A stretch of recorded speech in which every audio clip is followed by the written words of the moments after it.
Welcome to Running on Reddit. Like and subscribe, or you'll be running on fumes. So back in 2016, I was working at a very well-known theme park. This attracted a ton of tourists to the area, and because the park and the many cities surrounding it were beautiful in scenery, this also made the downtown area of the cities very popular with tourists. One day, I was walking with my girlfriend, at the time, in the downtown area of one of the cities.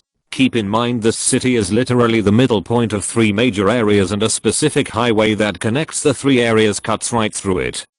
I was walking on the sidewalk about to cross the entrance to a parking lot we were about to pass when SB, stupid Dumby head, speeds into the opening to the lot and screeches to a halt, almost hitting me and my girlfriend. Her SUV was less than a foot away when she turned in. SB rolls down her window and this conversation happens. SB, hey you.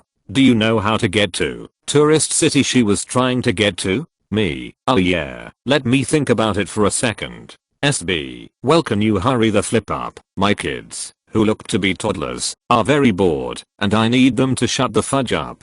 I'm livid at this point that not only did she almost hit us with her oversized vehicle, but she would actually say those words about her own kids. So I start thinking, the highway that she actually had just pulled off of that is 44 miles long from one point to the other. This is a local highway, so that is pretty long given tourist traffic waits. Me, alright ma'am, I remember now. Turn around in the parking lot and go back the direction you came, but stay on this road. If you see a giant tower with a golden sphere for a top, you went too far. SB, alright, bye. No thank you. Little did she know, I just sent her 40 minutes in the wrong direction. Instead of pulling out her phone and looking it up, she endangers my life and my girlfriend's life, and still to this day I do not know why. Oh, and by the way, from the drive she ended up taking, she would have to drive an hour and a half just to get to where she wanted to go. I feel bad, but at the same time, I really do not. That was some quick thinking on OP's part, especially considering that they just narrowly avoided being turned into speed bumps. The customary backstory. This all happened about 15 years ago during my very first semester in college. As I'm sure most can testify to, starting college can be both an exciting and nerve-wracking transition, but I had a lot of patient and understanding teachers/professors to really help ease everyone into it. But of course I wouldn't be here telling a story if they were all perfect and awesome. My otherwise enjoyable first semester was soured thanks to one jerk of a teacher. I'll call this guy Bob. He taught my freshman English course and was a brand new hire to the university, showing up to our first class with his employment contract freshly signed in his hand. I was a bit intrigued by this situation at first, thinking that since we were all new college students, and he was a new college teacher that maybe we could do a fair amount of teaching to each other. Well, sadly the only thing any of us learned in that class was what a truly awful teacher looked like. Bob was friendly enough at first, but his lessons were often hard to follow. His lectures could be pretty incoherent, hopping around from subject to subject without really completing any of them. We learned more from just straight up reading the chapters than by listening to his lectures. He also engaged in some questionable practices during his lessons, one of which was his drink breaks. Every so often, after going over something from the current chapter, he'd tell us all to split up into discussion groups and talk about a designated paragraph while he stepped out for a drink at the water fountain. The nearest water fountain was actually just down the hall from this classroom, literally a 10-second walk if you're dragging your feet. Getting there, getting a lengthy drink, and getting back should only take roughly a 1-minute round trip, unless you're trying to drown yourself in the fountain, and yet this guy often disappeared for anywhere from 5 to 15 minutes. One day a classmate arrived late and showed up while Bob was gone for one of his drink breaks and told us all that he wasn't at the fountain, but was actually standing outside the building smoking a cigarette. Our class met 3 times a week for 50 minutes apiece, and this guy couldn't go that long without smoking. The nicotine was strong with this one. Over time Bob's mean streak started to surface as well, making the class even more intolerable. It first reared its ugly head when one student confessed to Bob at the start of a class that he forgot to read the assigned chapter for homework. Bob spent the entirety of that class picking on the student. Whenever he had a question about the chapter, he'd always direct it first and foremost at the student, forcing him to frantically flip through the textbook to find the answer. I could maybe understand a teacher doing this once or twice to make a point, but this guy leapt into the realm of bullying by doing it a good 10 times throughout the class.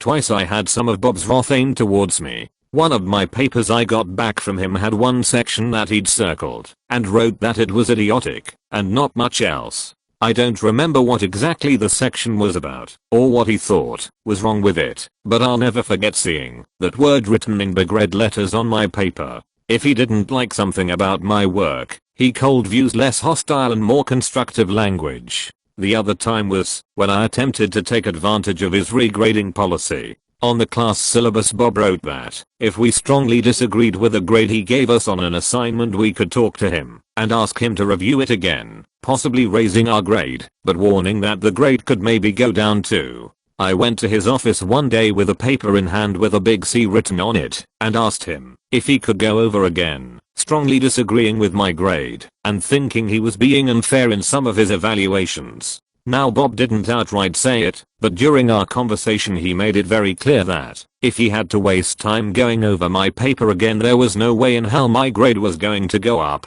It was guaranteed to go down. My overall grade in the class by that point was bad enough that I didn't want to risk it going even lower, so I quickly backed off and told him I changed my mind. Now English was always one of my better subjects in school. Maybe not my absolute best, but I seldom had trouble getting at least a B+ in most of my English classes. So why was I struggling so much with this one? Bob's poor lectures were only part of it. The rest of it was how he graded a massive assignment that was worth at least half our final grade.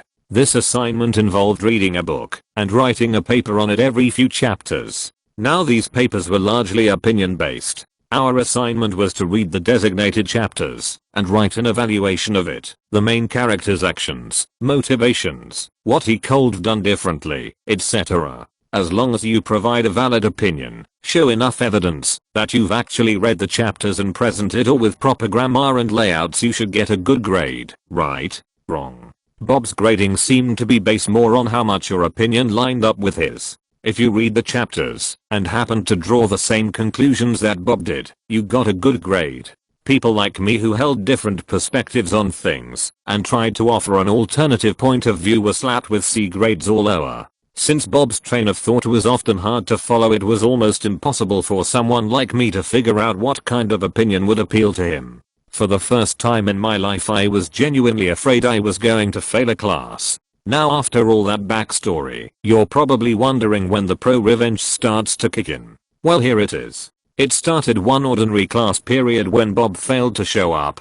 We waited 10 minutes, and when there was no sign of him, we began to wonder if maybe Bob was waiting for us at a computer lab across the campus. He sometimes took us there for some writing or research assignments. This was a time when smartphones weren't around or commonplace, so none of us could just pop onto our phones to check our school email to see if Bob sent out a last-minute notice and we all missed it. I had my laptop with me, but that particular school building was old and didn't have Wi-Fi yet. After waiting another 5 minutes, we all decided to head to the computer lab to see if Bob was there. He wasn't. That building had Wi-Fi, so I quickly checked my email, but couldn't find any recent emails from Bob. When I told everyone this, the class decided to just call it quits and go our separate ways. While most went off to study or sleep or whatever, me and 2 classmates decided that we had enough of all this bull. This university was actually one of the more prestigious universities in my city, costing us all a lot of money to go there, and we didn't want to waste it on bad teachers and useless lessons.